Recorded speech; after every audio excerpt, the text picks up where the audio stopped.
Welcome back to a new video. Today we're going to be going through the 25 books that I have on my 25 for 2025 TBR. So last year I did this where I did 24 books for 2024.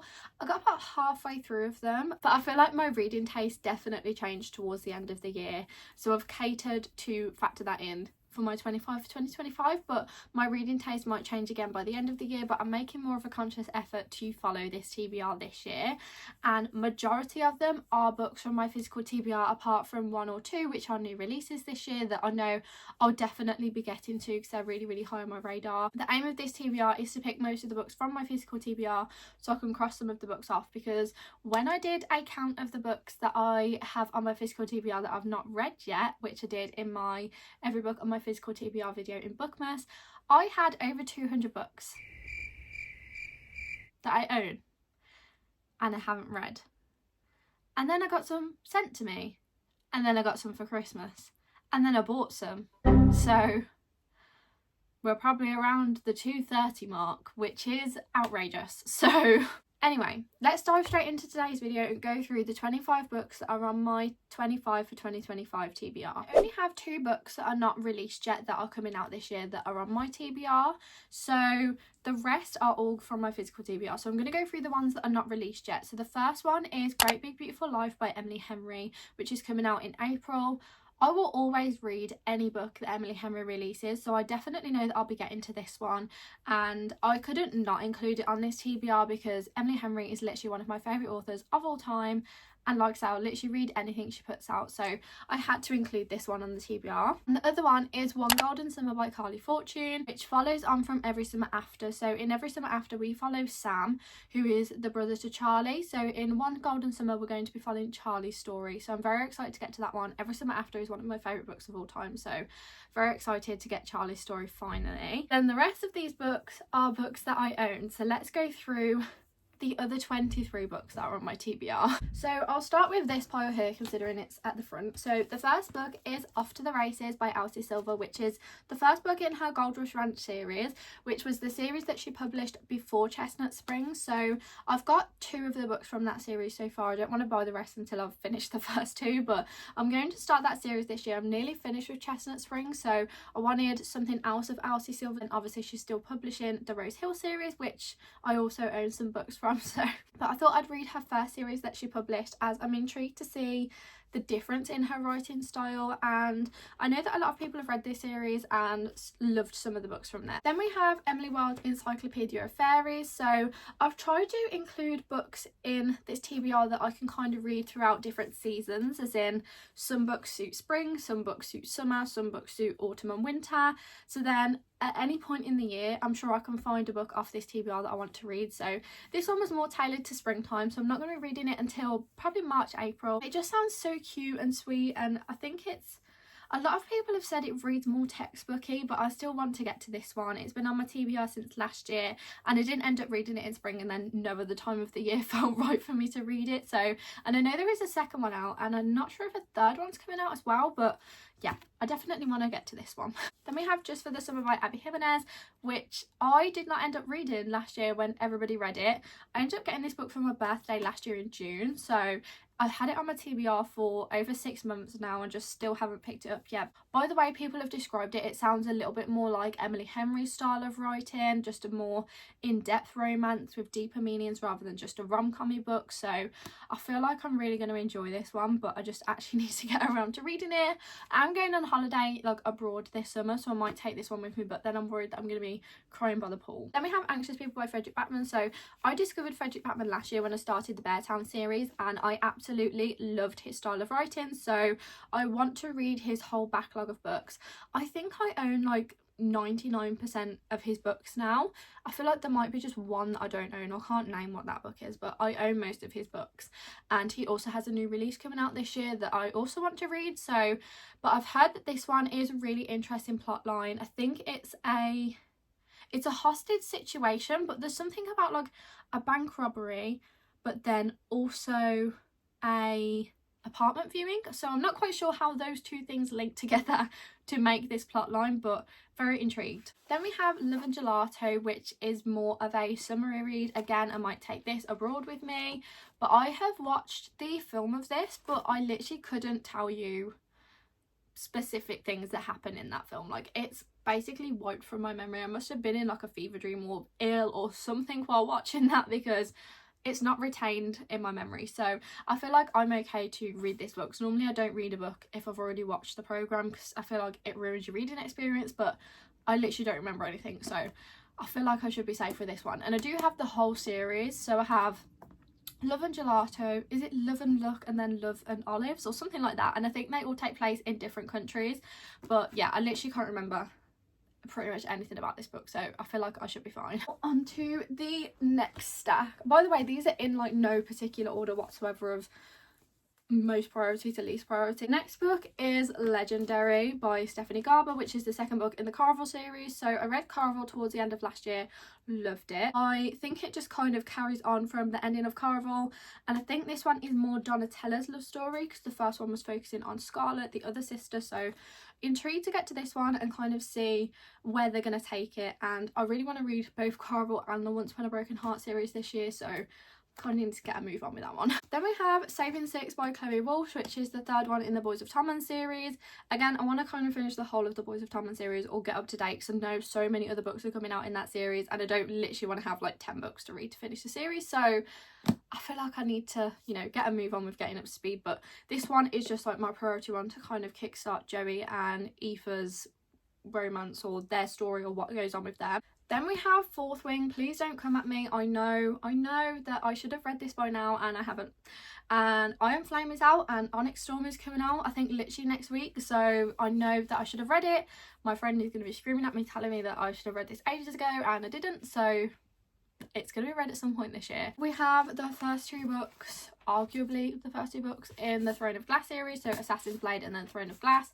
I'm starting my journey with Assassin's Blade because I've read so many people wished that they'd have started Throne of Glass with this book. So I'm going to read that one first and then Throne of Glass. If you don't want to read it that way, that's totally fine, but that's the way that I'm going to read it. But I want to read the whole of the Throne of Glass series this year, but I've just popped these two on my 2025 TBR, because otherwise literally most of it would have been the Throne of Glass series. So I only own the first three books in the series so far, as I didn't want to commit to buying the whole series straight away. But I am intrigued but really nervous to start this one. Then the next pile of books. This next one is daunting. I put it on my list last year. I didn't get around to reading it, but I do really want to read it this year, and that is A Little Life. Again, nervous, anxious for this. So many people cried. A lot of people said they should have DNF, but then they were also wanting to continue the story, get to the end, understand the characters. So I'm really intrigued by the story.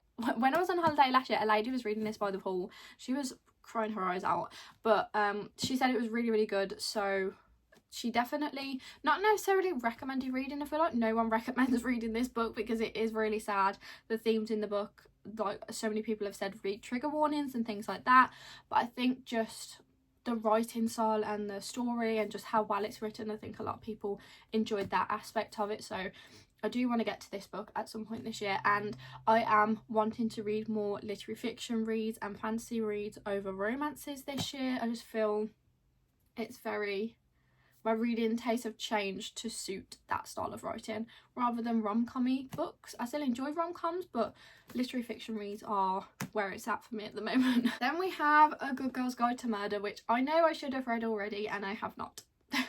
But I want to. And again, I just felt like this probably should have been read in the autumn time and I just didn't get around to reading it. But I feel like I need to just throw that notion out the window and just get to reading it at some point. I really want to watch the show, but I'm refusing to watch the show until I've read the whole series in case something gets ruined in there. So definitely want to read the books first, and I have the first two on my shelf, so I do need to just bite the bullet and read them. Then we have Hopeless by Elsie Silver, which is the last book in the Chestnut Spring series. Like I said, I made a lot of effort to try and finish the Chestnut Spring series last year. I just didn't get around to reading this one. I felt like the winter time was not time for cowboy romances, so I feel like in springtime this year I will definitely get this one read because I do really want to read it, but I just haven't found the right time to pick it up yet. Then we have Kingdom of the Wicked by Kerry Maniscalco. I have heard amazing things about this series and the following series. Is it the Throne of the Fallen series, or I don't know what the series is called, but I'm pretty sure the first book is called Throne of the Fallen. So I've heard amazing things about this series and I have really wanted more fantasy and romantasy reads for this year, and this one sounds right up my alley, so very excited. Then we have the Book of Azrael, which again is another fantasy read that I am desperate to read. Heard amazing things about this on TikTok. So many people have raved about this book. I think it's a little bit more of a dark romantasy, so I haven't read one of those yet, so I'm intrigued and I'll feed back on how I feel about it. Then The Serpent and the Wings of the Night, or of not. The Serpent and the Wings of Night.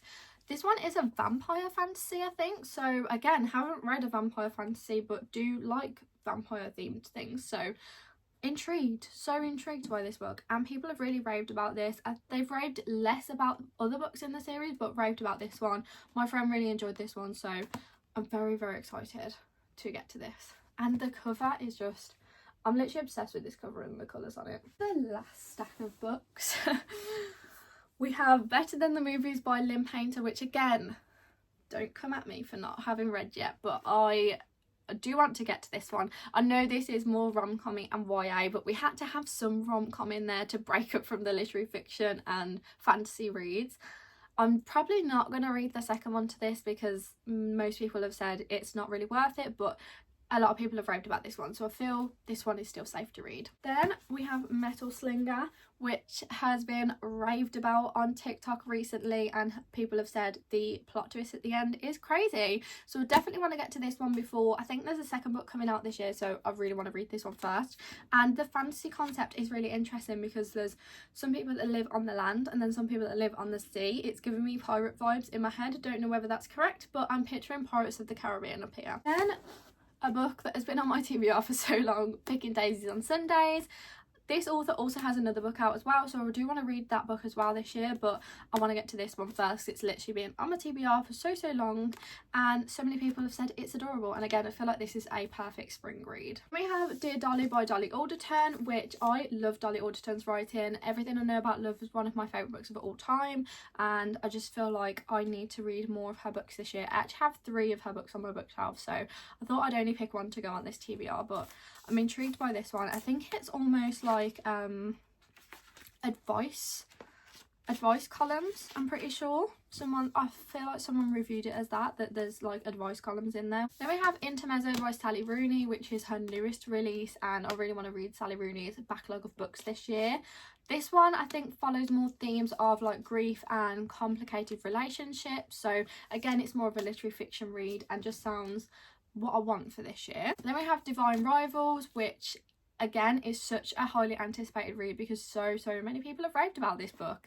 I think this is about like a magic typewriter or something like that. The magic system just sounds really interesting. I think it's more of a cozy fantasy rather than high stakes. And then the last book is Never by Jessa Hastings, which is a Peter Pan retelling, and the Magnolia Park series and just Jessa's writing in that series is one of my all-time faves, so I feel that she can do no wrong, but I haven't read this book yet, so she could do wrong, we don't know.